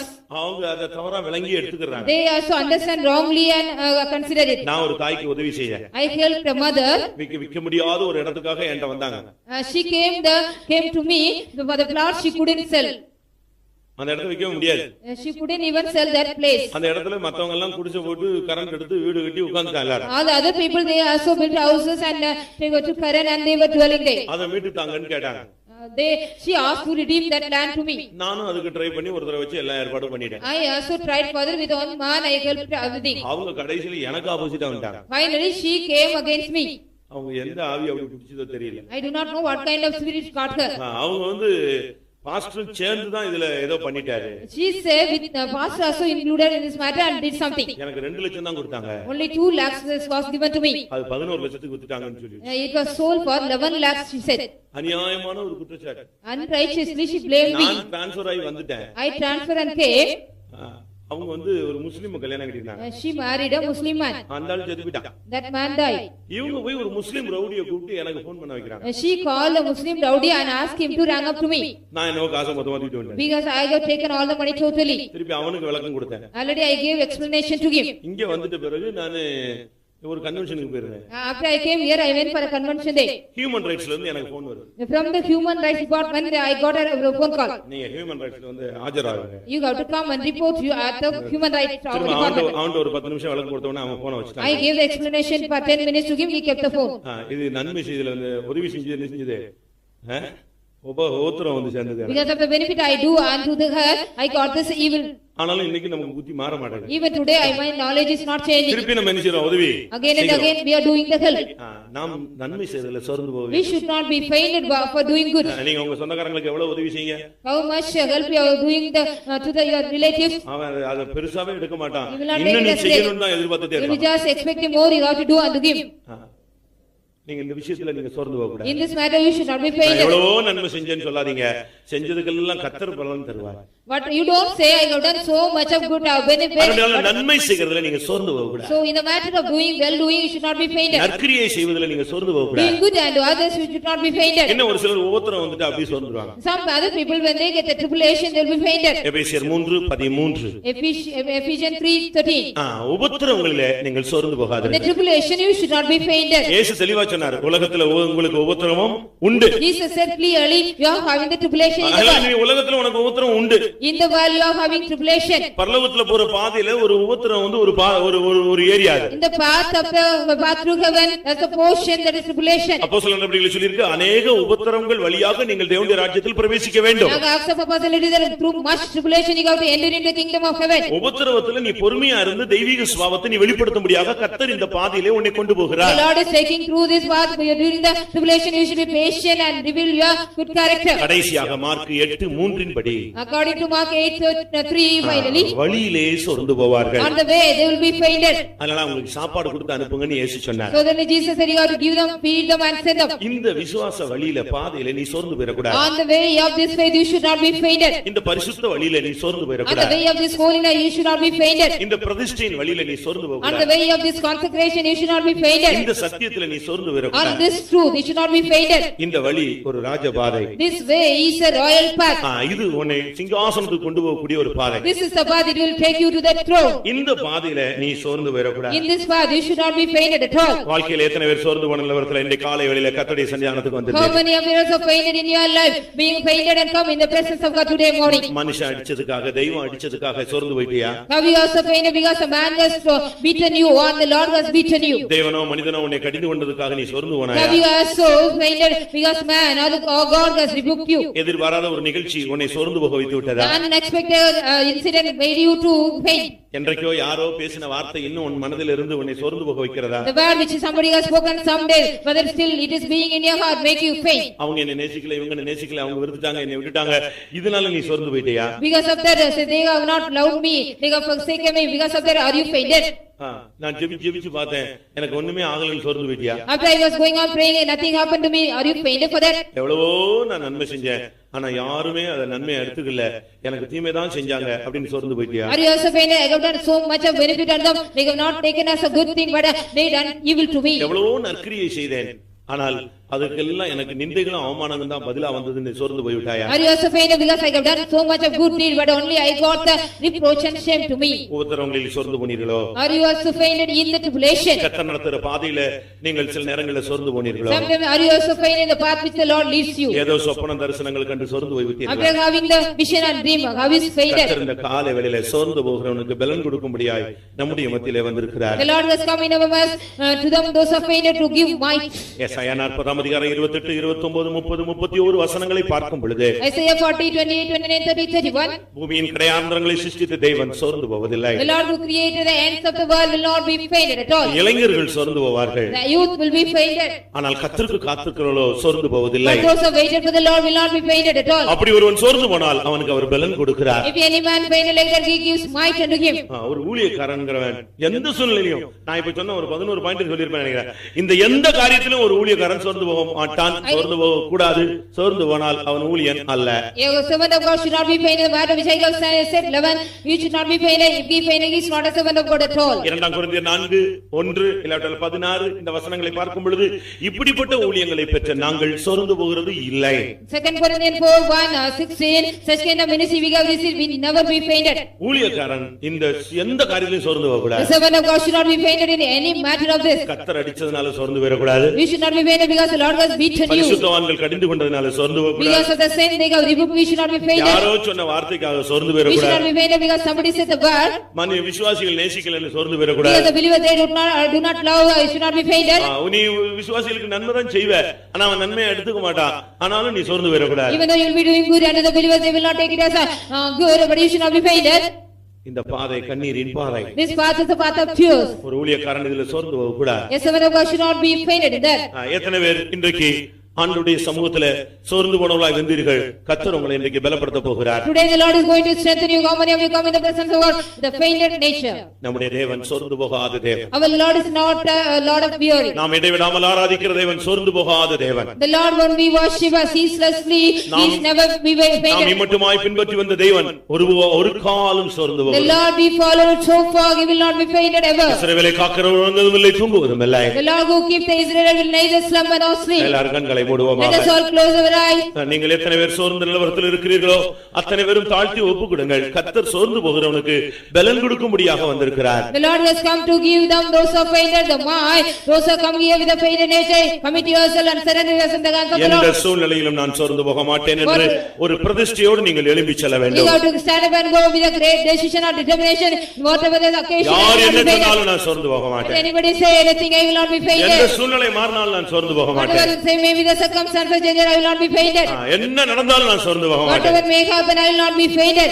அப்படி தீர்மானம் எடுக்கிறவங்க எல்லாம் கண்களை மூடி முழங்கால் Those who want to படிடுவோம். take the decision, close your eyes and kneel down. பூமியின் கடையாந்திரங்களை சிருஷ்டித்த தேவன் சோர்ந்து The போவதில்லை. creator of the ends of the earth will not be weary or fainted. நீ சோர்ந்து போகாத ஒரு வல்லமையுள்ள தேவனை நீ ஆராதிக்கிறாய். You are worshiping the Lord, one who do not weary. தேவன் இப்படி செய்தது என்னன்னு நீ வாயை திறந்து சொல்லாத. Don't open your mouth and ask the Lord, why Lord has done to me like that. கர்த்தர் எனக்கு நன்மைக்கு ஏதுவாய் செய்வார் என்று அறிக்கை. You have to confess, the Lord will do everything good unto me. எல்லாரும் கண்களை மூடுங்க. Let us all close our eyes.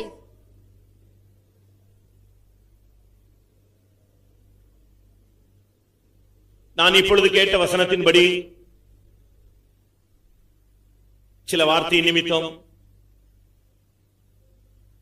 சில உபத்திரவங்கள் நிமித்தம், சில ஆபத்துகள் நிமித்தம், சில அடிகள் நிமித்தம், சிலர் என்னை வெறுத்தது நிமித்தம் நான் சோர்ந்து போன நிலவரத்தில் கர்த்தருடைய சமூகத்தில் வந்திருந்தேன் என்று எத்தனை பேர் உணர்கிறீர்கள்? சில சம்பவங்கள் என்னை ஆவிக்குரிய ஜீவிதத்திலே முன்னேற விடாமல் சோர்ந்து போக வைத்து விட்டது. சிலருடைய செயல்கள் என்னை சோர்ந்து போக வைத்து விட்டது. நான் நல்ல பிரதிஷ்டையோடு வந்த ஒரு ஆள், வெகு தாகத்தோடு கர்த்தருடைய சமூகத்தை தேடி வந்த ஒரு ஆள், ஒரு காலத்தில் நன்றாக போராடி ஜெபித்துக் கொண்டிருந்த ஒரு ஆள். அன்றைக்கு நடந்த சம்பவம், அன்றைக்கு பேசின வார்த்தைகள், அன்றைக்கு நடந்த சில கேள்விகள் அப்படியே என்னை சோர்ந்து போக வைத்து விட்டது. இன்னும் அது எனக்குள்ளே அந்த சோர்வு நீங்கவில்லை. அந்த சோர்வோடு தான் நான் கர்த்தருடைய பாதத்தில் வந்தேன். அருமையான தேவனுடைய பிள்ளையே, உன்னுடைய நிலவரம் என்ன?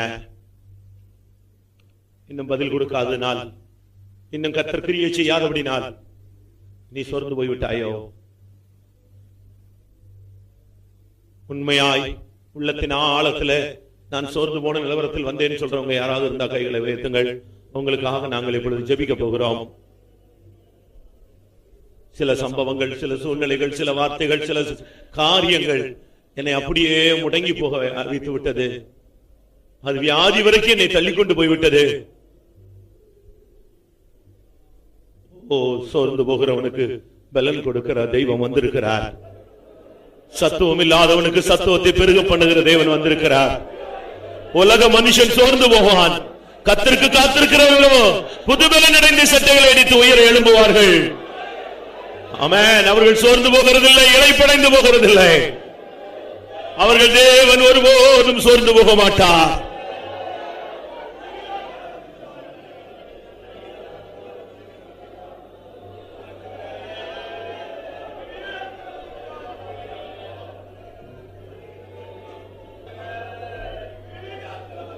ஆமென். சூழ்நிலைகள் மாறினாலும் நீ சோர்ந்து போக மாட்டேன் என்று முடிவெடுத்துக்கொள். ஆமென், ஆமென். எனக்கு ஒரு நிச்சயம் உண்டு. எப்பவுமே ஒரு பிரசங்கத்தை கர்த்தர் அப்படி சொல்லிட்டு முடிச்சிடுறது இல்ல. அந்த வசனம் தான் அனுப்பின காரியம் வாய்க்கும்படி ஆகும். அந்த வசனத்தை ஏன் அனுப்புனாரோ அந்த வேலை அந்த சூழ்நிலை சிக்கி இருக்கிற மனுஷனுக்கு போய் கிரியை செய்யணும். இன்னைக்கு நீ சோர்ந்து போறதுக்காக இந்த பிரசங்கம் அல்ல, சோர்ந்து போகிறவனுக்கு பலன் கொடுக்கிறதுக்காக இந்த பிரசங்கம். ஆமென். கர்த்தர் இப்பொழுது ஒரு நிமிடத்தில் கர்த்தர் உன்னை பலப்படுத்துவார். உன் சோர்வு, அதைரியம், துக்கம், கசப்பு, வேதனை, பாரம் எல்லாவற்றையும் கர்த்தர் மாற்றி போடுவார்.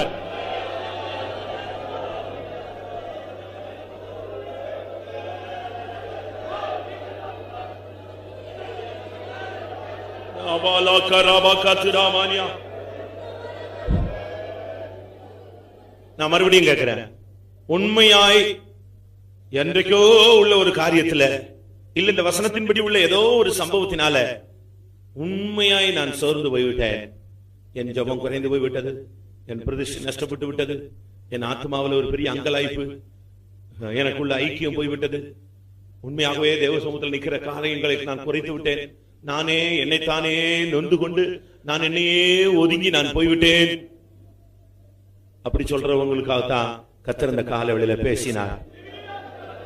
உன்னை இப்படியே விட அவர் விருப்பம் உள்ளவர் அல்ல. உன்னை மறுபடியும் கட்டி எழுப்ப அவர் விரும்புகிறார். மறுபடியும் உன்னை தூக்கி எடுக்க அவர் விரும்புகிறார். மறுபடியும் உன்னை பிரகாசிக்க செய்ய கர்த்தர் விரும்புகிறார். சோர்ந்து போன உன்னை பலப்படுத்தும்படியாக வந்திருக்கிறார்.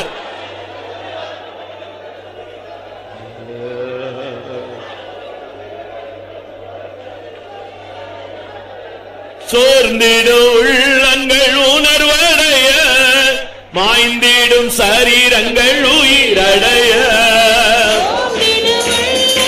உணர்வடைய, மாய்ந்திடும் சரீரங்கள் உயிரடைய, ஆண்டிடும் சக்திகள் அகன்றோடவே, அன்னி வரும் எனக்கு நிச்சயம் தாருமே.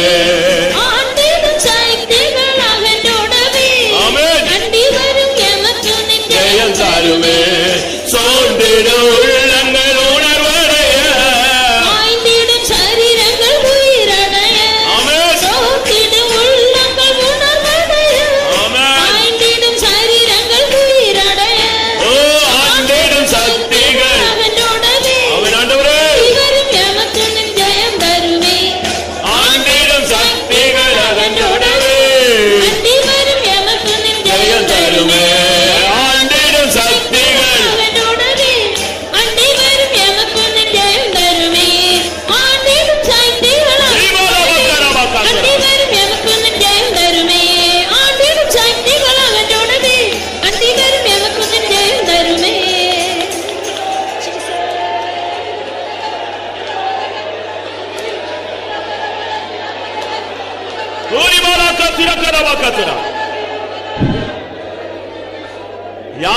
யார் என்ன சொன்னாலும் நீ சோர்ந்து போகாத.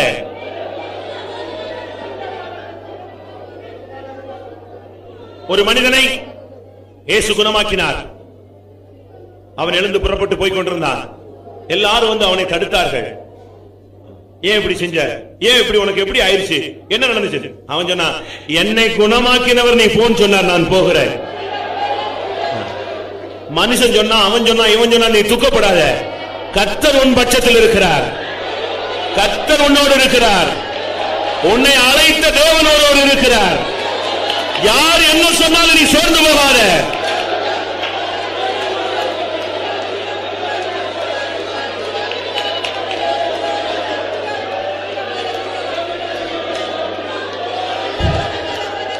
நான் முதலாவது சொன்னேன், சோர்வு சாத்தானுடைய மிகப்பெரிய ஆயுதம். அது வல்லமை உள்ளவர்களை கூட தாக்கிடும். தானியேல் மறைபொருளை வெளிப்படுத்தக்கூடிய கிருபை உள்ளவன், அவனையே அது தாக்கி படுக்கையில போட்டு விட்டது. யோபு உத்தமன், அவனையே அது துக்கப்பட வைத்து விட்டது. சோர்ந்து போகாமல் ஜெபிக்கிறவனை தடுத்து விட்டது. அதனால சோர்வு மிகப்பெரிய ஆயுதம். அது ஒரு ஆவி. நீங்கள் எதிர்த்து நில்லுங்கள், ஜெயித்துக் கொள்ளுங்கள். ஆமென். சோர்ந்திடும் உள்ளங்கள் உணர்வடைய, மாய்ந்திடும் சரீரங்கள் உயிரடைய.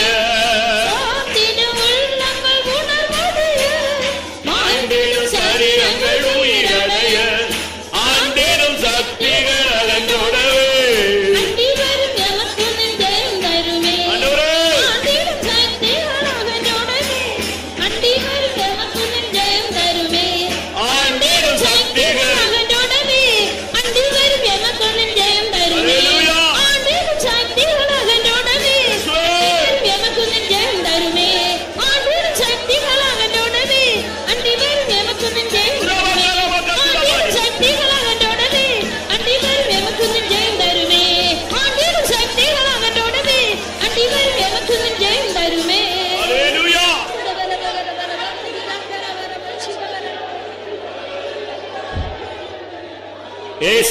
இயேசு வருகிறார் என்று கேள்விப்பட்ட பொழுது அந்த பிறவி குருடன், தாவீதின் குமாரனே எனக்கு இறங்கும் என்று அபயமிட்டான்.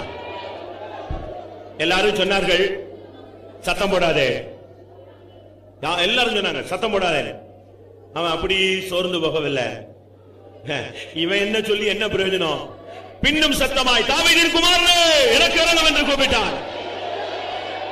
நீ சோர்ந்து போகாதே, யார் என்ன சொன்னாலும் சோர்ந்து போகாதே. ஆமென்.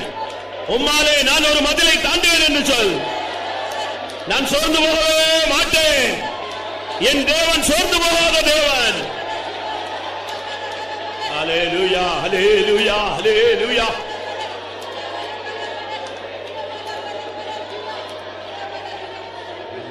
ஆமென். அவர் என்னை கடிந்து கொள்ளட்டும், அவர் என்னை அடித்து சரிப்படுத்தட்டும், அவர் என்னை சிக்ஷிக்கட்டும், நான் சோர்ந்து போக மாட்டேன். நான் இன்னும் ஜெபிப்பேன், இன்னும் தேவ சமூகத்தில் நிற்பேன், இன்னும் நான் நன்மை செய்வேன், இன்னும் நான் நற்கிரிகளை செய்வேன். என்ன வந்தாலும் கர்த்தருக்காய் நிற்பேன். நான் ஒரு காலம் சோர்ந்து போக மாட்டேன்.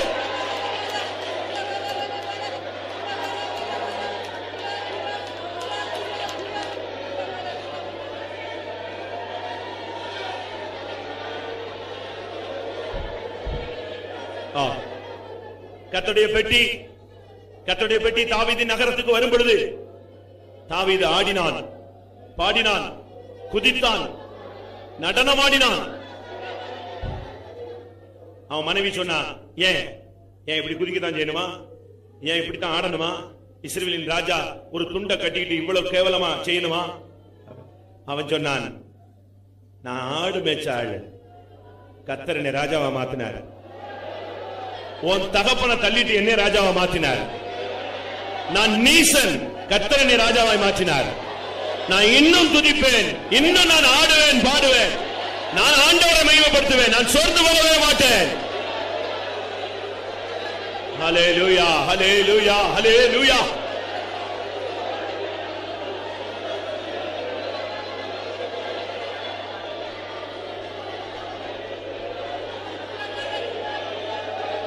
உம்மை பின் செல்வேனே சுவாமி, எனக்காக நீர் மரித்து எல்லோரும் ஓடினாலும் உமதன்பால் நான் நிற்பேன். உம்மை பின் செல்வேனே சுவாமி, எனக்காக நீர் மரித்து எல்லோரும் ஓடினாலும் உமதன்பால் நான் நிற்பேன்.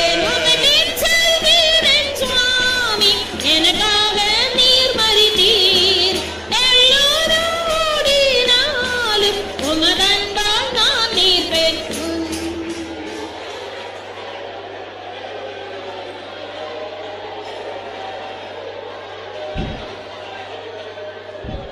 இப்பொழுது கேட்ட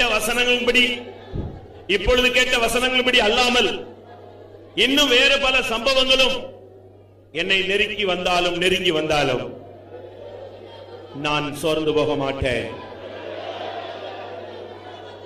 இந்த சபையில் உள்ள எல்லாரும் பின்வாங்கி போனாலும், ஓடி போனாலும், சோர்ந்து போனாலும் நான் ஓடி போக மாட்டேன். எத்தனை பேர் அப்படி சொல்றீங்க?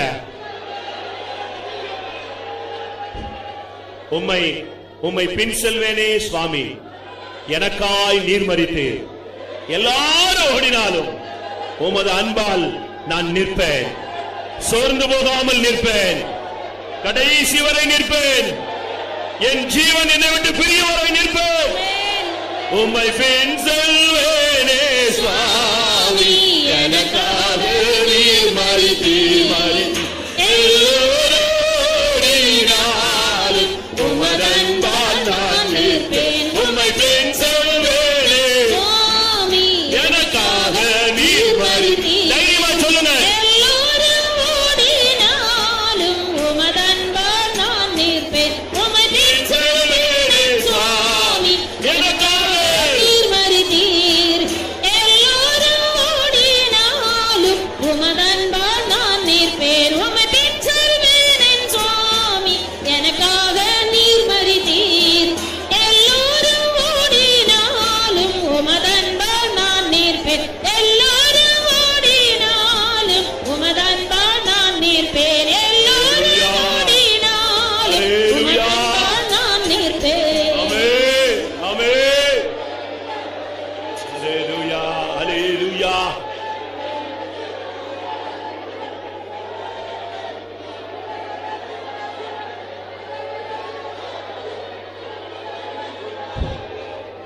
நம்முடைய தேவன் ஒரு காலம் சோர்ந்து போகாத தேவன். அப்படினால் ஸ்தோத்திரம் பண்ணுவோம். நம்மை சோர்ந்து போக வைக்கக்கூடிய சூழ்நிலைகளை கர்த்தர் நமக்கு வெளிப்படுத்தி கொடுத்ததற்காக ஸ்தோத்திரம் பண்ணுவோம். என்ன வந்தாலும் கர்த்தருக்காய் நின்று சோர்ந்து போகாமல் நித்திய கனமகிமையை பெற்றுக்கொள்ள ஒவ்வொருவருக்கும் அருள் செய்ய முடியாது. ஸ்தோத்திரம் பண்ணுவோம். பிதா குமாரன் பரிசுத்த ஆவியானவருக்காய் ஸ்தோத்திரம் பண்ணுவோம். எல்லா துதி கன மகிமை அவருக்கே செலுத்தி ஸ்தோத்திரம் பண்ணுவோம். ஜெபம்.